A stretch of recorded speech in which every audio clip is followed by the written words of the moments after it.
이번 주에는 추석 명절이 있습니다. 추석 명절이 있는데 추석 명절이 어려운 그런 시기예요. 그죠? 추석 때 늘 즐겁고 기쁜 일들만 있으면 좋겠는데 그렇지 않잖아요. 그죠? 추석 때 기쁘자고 모였는데 오랜만에 얼굴 봤다고 반갑다고 만났지만 끝날 때 인상 구기고 가는 일들이 얼마나 많은지 가정마다 우리 교회는 그런 가정이 없겠지만 늘 보면은 동네에 많은 거예요. 그죠? 추석 때 되면 막 쨍그랑 소리가 나고 막 고함이 오고 가고 그런 가정들이 늘 세상에 많습니다. 항상 하나님께 지켜주셔서 평안한 행복한 그런 명절 보내시길 주님의 이름으로 믿고 기도하고 축원합니다. 저는 뭐 개인적인 경험도 있고 그래서 그런지 몰라도 늘 추석이 되면 또 구정이 되면 민족 명절이 되면 어떤 분들이 자꾸 기억에 되고 이렇게 마음에 걸리냐 하면은 명절이 싫은 분들이 있어요. 명절이 힘들고 괴로운 분들, 명절을 생각하고 싶지 아니하는 분들이 있습니다. 가족이 없는 분들, 다른 사람들 다 가족 모이는데 나는 가족이 없어. 여러분, 기쁨은 여러 사람이 같이 할 때 기쁨이 되고 기쁨이 증가하고 또 슬플 때에도 많은 사람이 함께 있으면은 슬픔이 경감되는데 정말 같이 할 수 있는 가족이 없는 사람들, 그런 분들은 명절이 되면 더 슬픈 것입니다. 명절이 되면 더 슬퍼요. 또 가족이 있어요. 있기는 있는데 만날 수 없는 가족들도 있습니다. 이런저런 이유로 가까이 있어도 만날 수 없는 가족, 또 멀리 있어서 만날 수 없는 가족, 만날 수 없는 가족들이 있어요. 그런 분들도 명절이 오면 마음이 힘들어요. 그리고 만나기는 만납니다. 가족이 있고 만나기는 만나요. 그런데 억지로 만나는 가족들도 있습니다. 부모와 자녀 간의 관계인데도 또 형제지간인데도 남매지간인데도 억지로 만나는 그런 분들도 있어요. 정말 그래서 명절이 되면은 명절 정말 싫다, 피곤하다, 힘들다, 괴롭다 그런 분들이 있습니다. 예를 들자면은 뭐 우리 교회 일부 예배에 세터민 교인들이 많이 나오시는데 그분들은 뭐 대표적으로 명절이 괴로운 분들이에요. 북한에서 탈출할 때 온 가족이 탈출에 성공하는 경우가 참 드문 것입니다. 온 가족이 다 나오기 힘들어요. 우리 교회에도 온 가족이 나오는 분들은 거의 뭐 제가 아는 범위 내에서는 없습니다. 그리고 또 온 가족이 설사 탈출했다고 할지라도 오는 도중에 뭐 압록강 건너고 중국 여기저기 거쳐서 오는 도중에 가족들이 흩어지는 일들이 참 많습니다. 잡혀가는 일, 흩어지는 일. 그래서 여기 와서도 우리 딸 왜 이렇게 안 와? 벌써 몇 년이 지났는데 도대체 살아있긴 한 거야? 그러면서 애태우는 분들이 많아요. 우리 아들 지금 어디에 있는 거지? 애태우는 분들이 많습니다. 그래서 정말 이렇게 명절이 되면 그런 분들이 마음이 즐거울 수가 없는 거예요. 다 사람들 가족끼리 모여서 떡국이 아니죠. 송편 먹고 하는데 마음이 즐겁지 않은 거예요. 힘든 것입니다. 또 세터민 그런 극단적인 경우가 아니라 할지라도 사실은 우리의 삶 가운데도 그런 일들이 참 많이 있어요. 아까 말씀드린 것처럼 가족이 없거나 있어도 만날 수 없고 만나도 편치 않은 그런 일들이 많이 있습니다. 가정마다 요즘 그 세대에 가장 많이 보게 되는 것이 뭐냐?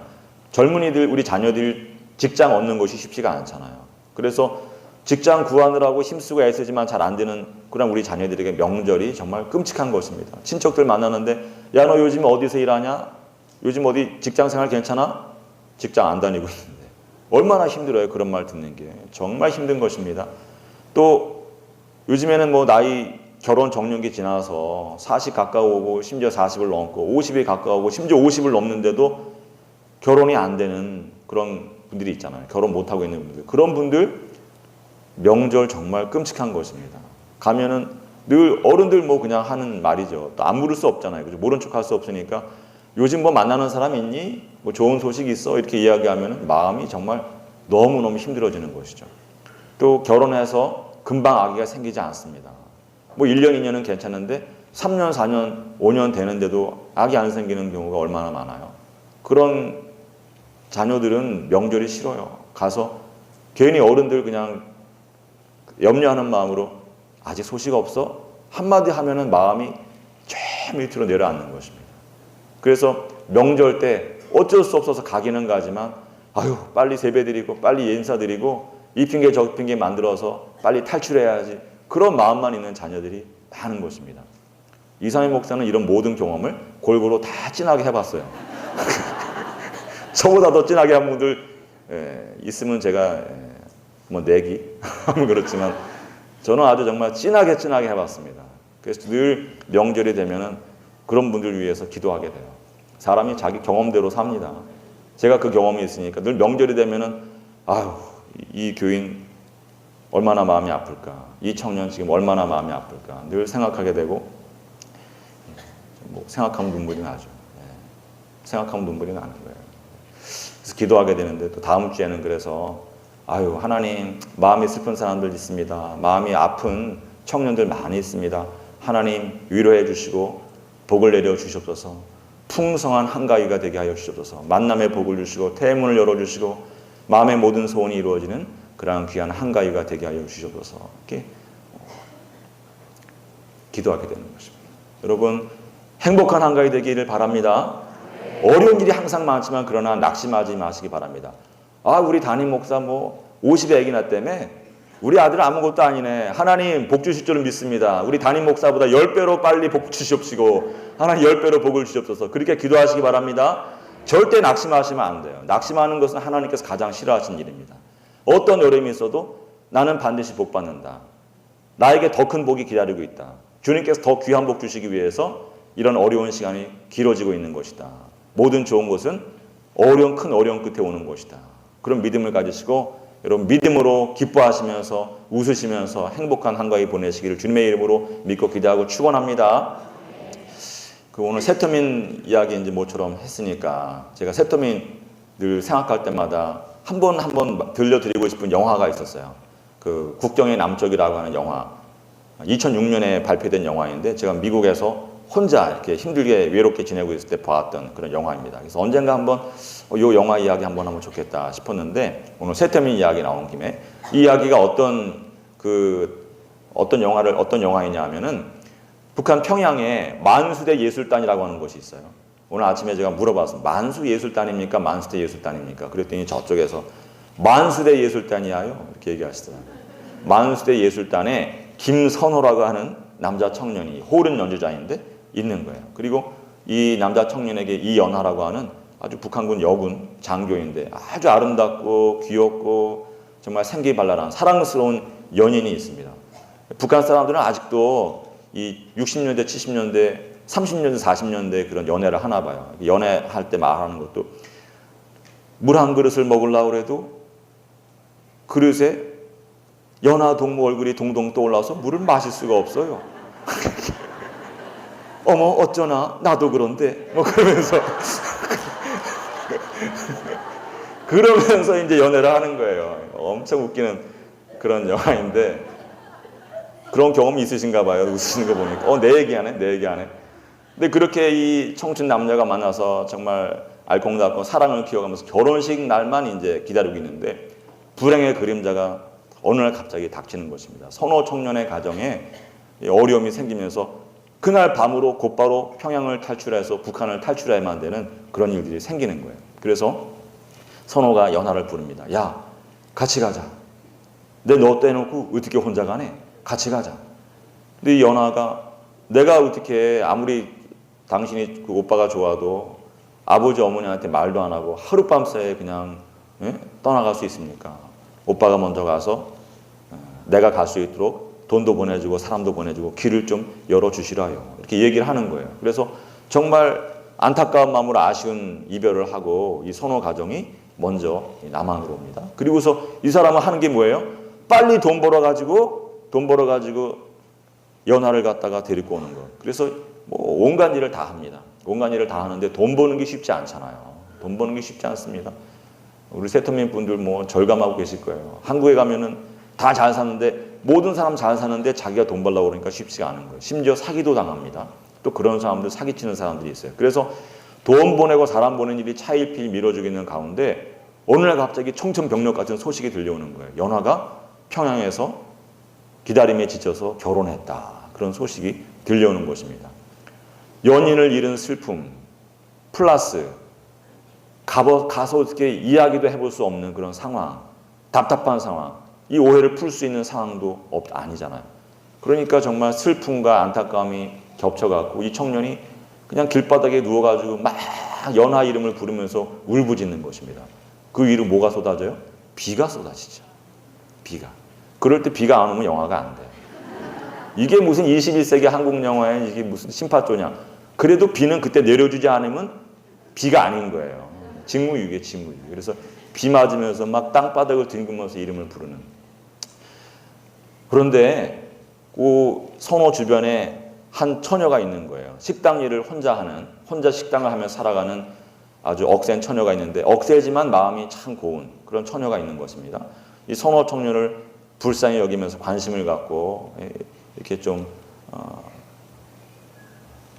마음을 베풀다가 두 사람이 결혼을 해요. 이제 마음이 열려서 그 모든 그 상처를 싣고 그래 나를 사랑해주는 저 여인과 더불어서 나도 남한 생활에 이제 좀 정착하자. 그리고 결혼을 하는데 결혼하고 나서 며칠 지나지 않아갖고 선호가 텔레비를 보다가 정말 천둥 번개가 치는 것 같은 충격을 받는 거예요. 왜 충격을 받느냐? 뉴스에서 북한을 탈출해서 한국에 도착한 사람들을 이렇게 보여주는 것입니다. 이제 국정원에서 운영하는 그런 기관들이 있거든요. 그러면 거기를 이제 수용해서 거기서 계시다가 이제 많은 시간 보내고 이제 남한으로 정착하게 되는데 그 사람들이 이렇게 카메라를 보여주는데 보고 있다가 깜짝 놀라는 거예요. 저거 연하 아니야? 저거 연하 아니야? 깜짝 놀라는 거예요. 근데 아니나 다를까 며칠 뒤에 국정원에서 전화가 오는 것입니다. 이번에 탈출해서 온 사람들 중에 이연하라고 하는 처녀가 있는데 그 사람이 당신을 애타게 찾고 있습니다. 아, 얼마나 정말 기적 같은 일입니까? 와서 빨리 만나보십시오. 우리 국정원에서 전화가 오는 거예요. 전화 받고서 뭐 심장이 멎는 것 같죠. 며칠을 고민하다가 정말 무거운 발걸음으로 만나러 갑니다. 연하는 어떤 마음으로 이 청년을 기다려요? 이 선호를 기다립니까? 세상에서 가장 기쁜 순간을 기대하면서 기다리는 거예요. 아, 이제 선호 씨가 문을 열고 들어와서 연하야 그러면은 선호 오빠 그러면 달려가 갖고 안겨야지. 온갖 상상을 다 하면서 이제 며칠을 지냈는데 딱 문을 열고 들어오는데 얼굴이 어두운 거예요. 예? 불행의 예감을 다 갖게 되는 것입니다. 그러나 성인이기 때문에 알지만 불행한 일이 있다는 것을 알지만 서로 이야기하기를 두려워해서 말 안 하고 있다가 몇 번 만남이 지속되고 시간이 지나다가 어느 날 선호가 정말 너무나 마음이 힘들어서 이거 얘기해버리자. 그리고선 야, 내가 너 저기 평양에서 결혼했다고 들었는데 너 어떻게 된 거야? 어떻게 내려오게 된 거야? 이렇게 이야기를 합니다. 연하가 기다렸던 듯이 말하는 거예요.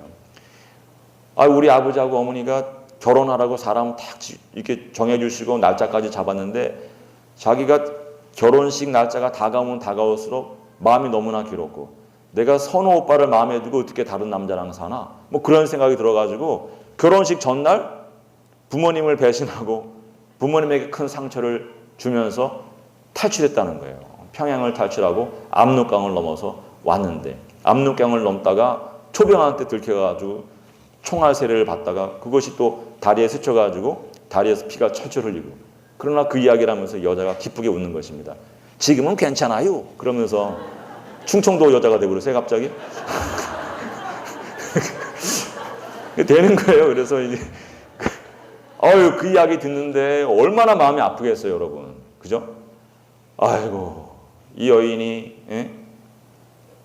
자기 아닌 다른 사람과 살 수 없어가지고 부모님 버리고 결혼식 전날에 평양을 탈출해서 압록강을 넘어서 피 흘리면서 나를 찾아왔구나 생각하면 정말 뭐 너무나 마음이 아픈 것이죠. 눈물을 흘리면서 이 남자가 이 떨어지지 않는 입을 떼서 말하는 것입니다.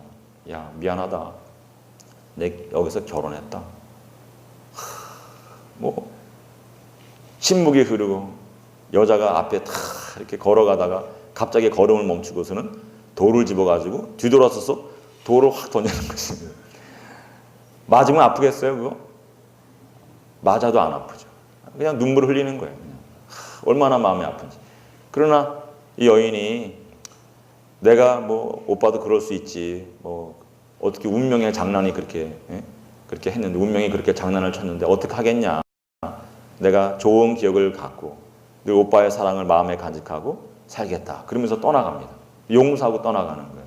영화가 여기서 끝나면 좋은데 여기서 끝나지 않고 몇 년의 시간이 지납니다. 그러면서 이제 선호 청년이 자기 결혼한 아내와 사이에서 이제 아기를 갖는 거예요. 그래서 아기를 포대기처럼 옛날 뭐 60년대도 아닌데 포대기처럼 아기를 안고서 결혼기념일날 가족 사진을 찍으러 이제 사진관에 들어가는 거예요. 어느 사진관에 딱 들어가는데 지금도 그러신 가정들이 있죠, 그죠? 결혼기념일 되면 온 가족 몰려가서 사진관에서 이제 큰 사진 찍고 붙여놓는데 사진관에 가면 샘플 사진들이 있잖아요.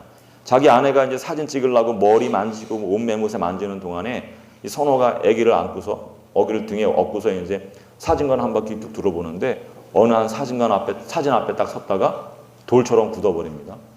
어떤 사진이 있냐?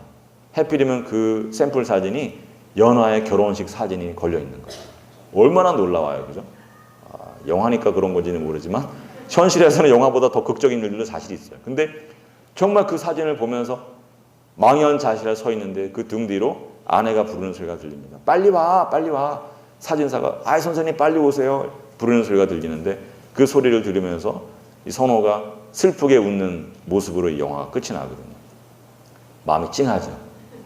저는 이게 유학 때 2006년에 발표된 영화인데 혼자서 이 영화 봤다가 후회했어요. 며칠 동안 잠이 안 오는 거예요. 마음이 아파가지고. 정말 여러분 제가 영화 얘기 좀 길게 했지만 정말 살다 보면 이 영화 속에서 일어나는 일들이 우리의 삶 가운데도 일어납니다.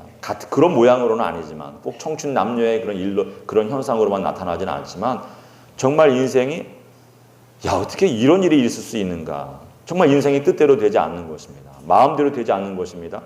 정말 운명이 장난치는 것처럼 그렇게 느껴지는 일들이 살다 보면 있는 것입니다. 정말 최선을 다하고 좋은 마음으로 성실한 마음으로 그렇게 많은 사람들을 대하고 인생을 살았는데 인생이 내 마음대로 되지 않는 거예요. 내가 노력하고 힘쓴 대로 되지 않고 내 진실한 마음대로 되지 않는 일들이 얼마나 많은지. 그래서 눈물 흘리게 되는 일들이 얼마나 많은지 모르는 것입니다. 사랑하지만 헤어져야 되는 일들이 얼마나 많은지. 사랑해서 또 만나고 있지만 사랑하고 만나는데도 늘 아픔과 슬픔이 가득한 그런 만남이 끊임없이 이어지는 일들이 얼마나 많은지. 청춘 남녀의 삶에만 그런 것이 아니라 가정에도 그런 일들이 있어요. 부모가 자녀를 끔찍하게 사랑하는 것입니다. 많은 희생을 하고 헌신을 하고 평생을 그렇게 돌보지만 자녀들이 자라가면서 이런저런 일로 부모 곁을 떠나가게 되는 일들이 있는 것입니다.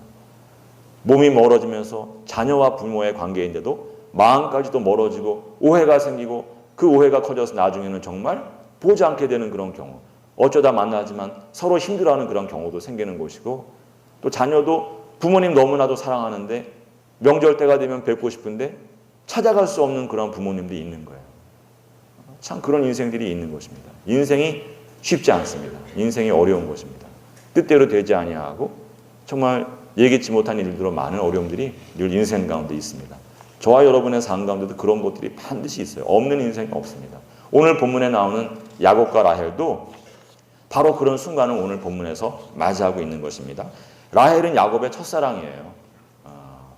레아도 있고 실바도 있고 비라도 있지만 그 많은 또 아내들이 다 아기를 6도 낳고 둘 이렇게 많이 낳지만 야곱이 제일 사랑하는 사람, 야곱의 첫사랑은 누구냐? 라헬입니다. 근데 여러분, 여인의 행복이 남편의 사랑에만 있는 게 아니잖아요. 그죠?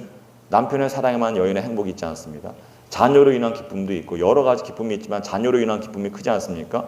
하나님께서 남자에게 허락하지 아니하시고 여자에게만 허락한 기쁨이 출산의 고통을 잊게 하는 양육의 기쁨이잖아요. 젖을 물리는 기쁨인데 라헬에게 그 기쁨이 없는 거예요.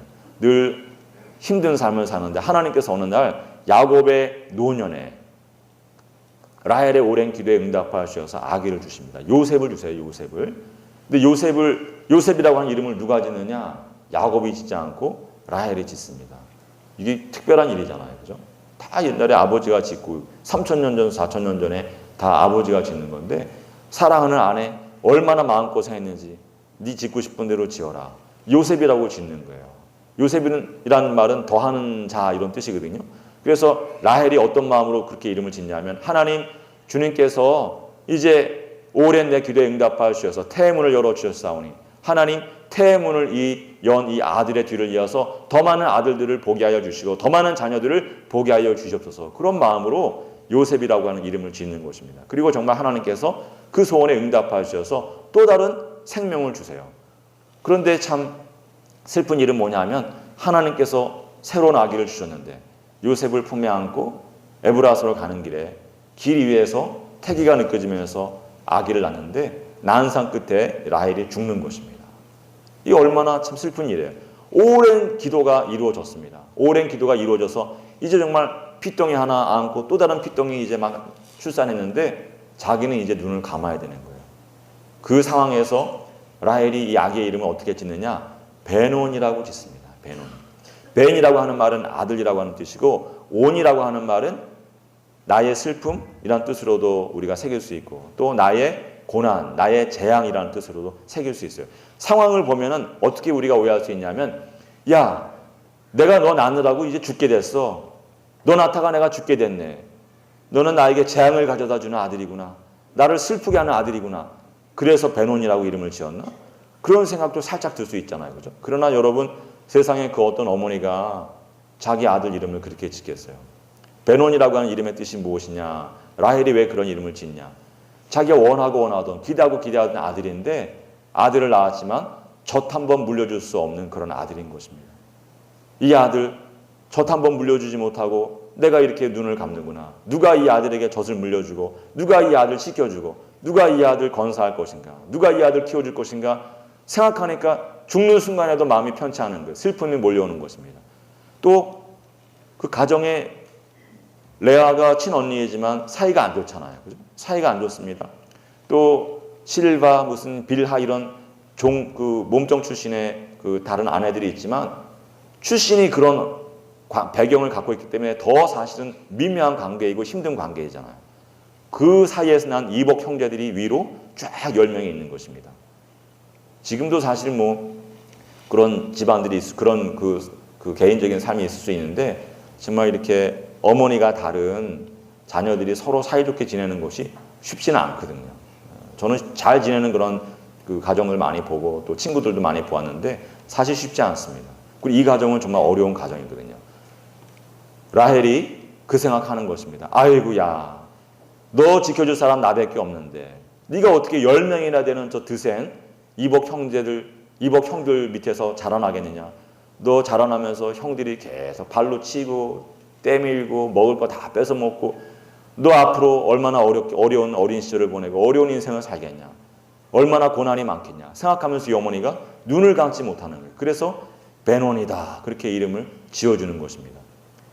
얼마나 그 슬픈 마음으로, 얼마나 괴로운 마음으로 그 이름을 지어주는지 그것을 야곱이 듣는 것입니다. 야곱이 듣고서 말합니다.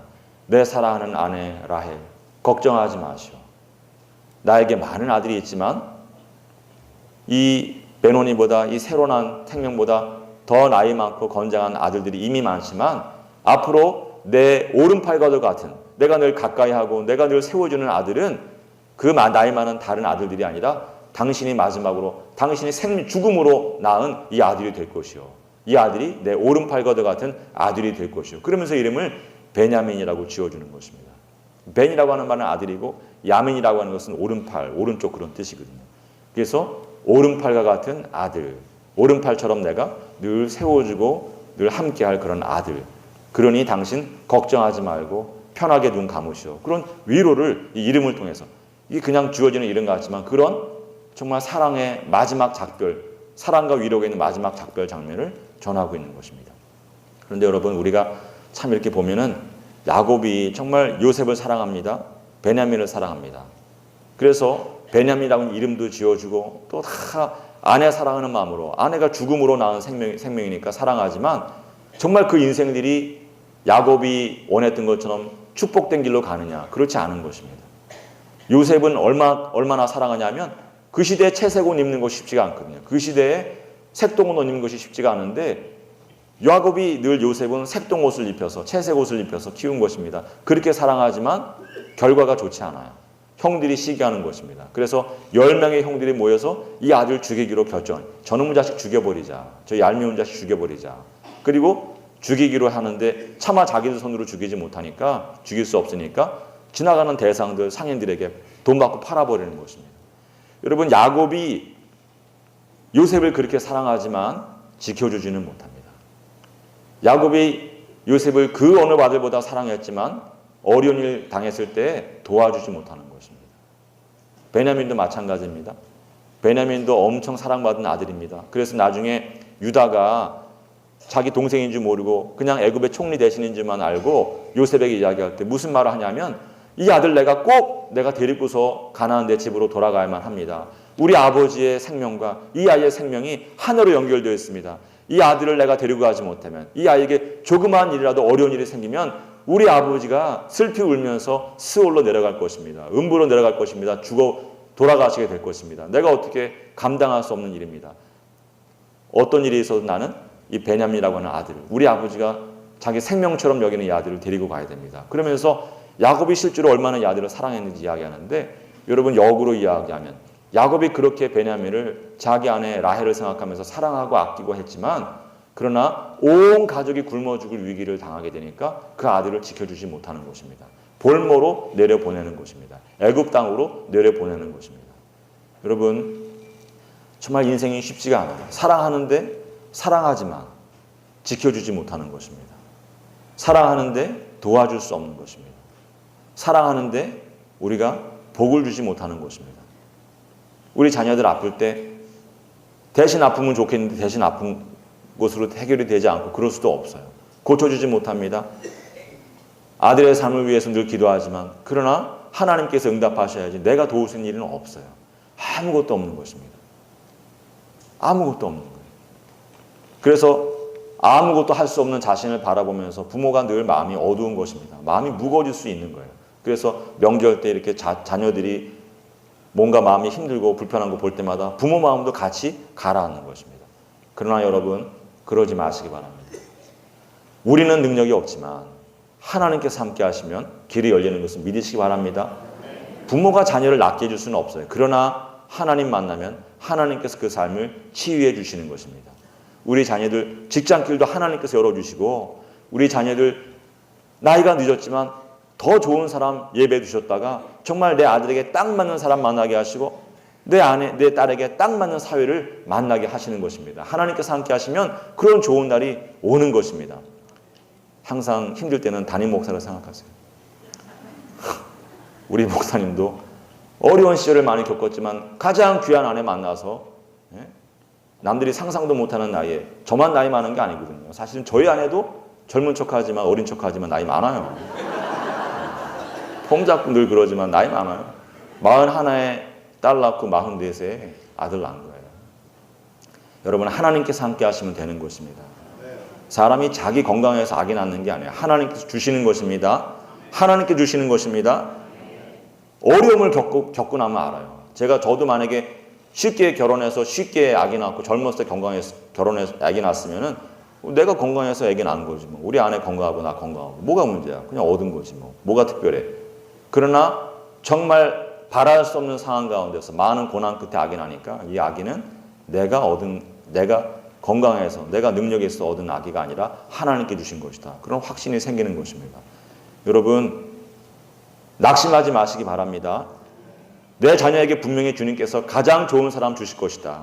내 자녀에게 가장 귀한 생명을 주실 것이다. 하나님께서 내 아들, 내 딸 지금은 많이 어려운 가운데 있지만 반드시 믿음의 명문 가문을 이루게 하시고 풍성한 삶을 살게 하실 것이다. 한가위 그 어떤 상차림보다도 더 상다리 불어주는 귀한 복으로 내 자녀들의 삶을, 그 상을 차려주실 것이다. 그런 믿음을 가지시고 기쁨으로 보내시기 바랍니다. 우리가 우리 능력으로 사는 것 아니에요. 하나님의 능력으로 사는 것입니다.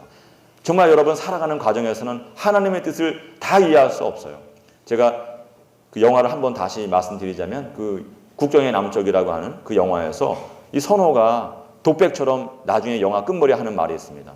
자기가 홀은 연주자였다고 그랬잖아요. 그죠? 홀은 연주자인데 인생길이 무엇과도 같냐 하면 이해할 수 없는 음표가 가득한 그런 악보, 그 악보를 조심스럽게 더듬더듬 연주하는 것과 같다. 그런 이야기를 하는 것입니다. 뭐 저는 음악에 좀 잘 소양이 없지만 설사 세계 최고의 음악가라 할지라도 여러분 악보만을 보면서 그 악보에 담긴 음악의 진정한 아름다움과 가치를 악보만 보고 100% 이해할 수 있는 음악가가 있겠습니까? 베토벤이 살아오고 모차르트가 살아온다고 해도 그런 것은 쉽지 않겠죠. 그런 것은 상상할 수 없습니다. 악보대로 연주를 해봐야지. 여기서 바이올린이 연주되고 저기서 첼로가 연주되고 그것이 서로 조화를 이룰 때 그 화음을 느끼면서 그 음악의 아름다움을 실제로 연주를 해보면서 느끼게 되는 것이지 악보만 보면서 알기가 쉽지 않은 것입니다. 갑자기 심볼트 소리 하나만 쾅 들리면 소음이죠. 그러나 많은 악기가 연주되는 가운데서 울리는 홀은 그 심볼트 소리는 소음이 아니라 음악이 될 수 있는 것입니다. 그렇지 않습니까?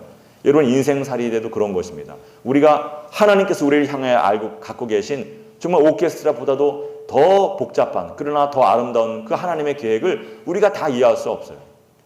음표 하나하나의 의미를 우리가 이해할 수 없지만 그러나 순종하면서 그 음표대로 악보대로 연주하다 보면 아름다운 음악이 울려 퍼지게 되는 것처럼 우리가 하나님의 뜻을 지금 이 시간 알지 못하지만 온전하게 깨닫지 못하지만 그러나 하나님께서 나를 사랑하시고 하나님께서 나를 위하여서 가장 좋은 길을 인도해 주고 계시다 하는 그런 믿음을 가지고 순종하면서 기쁨으로 달려가다 보면 달려가는 와중에 그 모든 일들이 합력하여 선을 이루는 것을 우리가 보게 되는 것이고 감사가 기쁨이 우리의 삶 가운데 고백되는 그런 귀한 순간이 오는 것입니다. 여러분 하나님의 뜻을 아는 것이 항상 쉬운 것이 아니지만 어렵지만 그러나 주님께서 반드시 나의 삶 가운데 좋은 일을 베풀어 주실 것이다. 베노니도 아니고 베냐민도 아니고 오직 하나님의 역사만이 내 삶 가운데 기쁨을 충만케 하시고 내 삶을 풍요롭게 하시는 것이다. 그런 믿음을 가지시고 승리하는 주의 자녀들 되어지기를 주님의 이름으로 믿고 기도합니다. 추석 한가위에 세상적인 얘기하지 마시고 오직 믿음 안에서 하나님을 기억하면서 예수 그리스도를 기억하면서 성경 말씀 나누면서 행복한 시간 가지시기 바랍니다. 하나님의 은혜가 풍성한 그런 귀한 명절 보내시기를 주님의 이름으로 믿고 기도하고 축원합니다.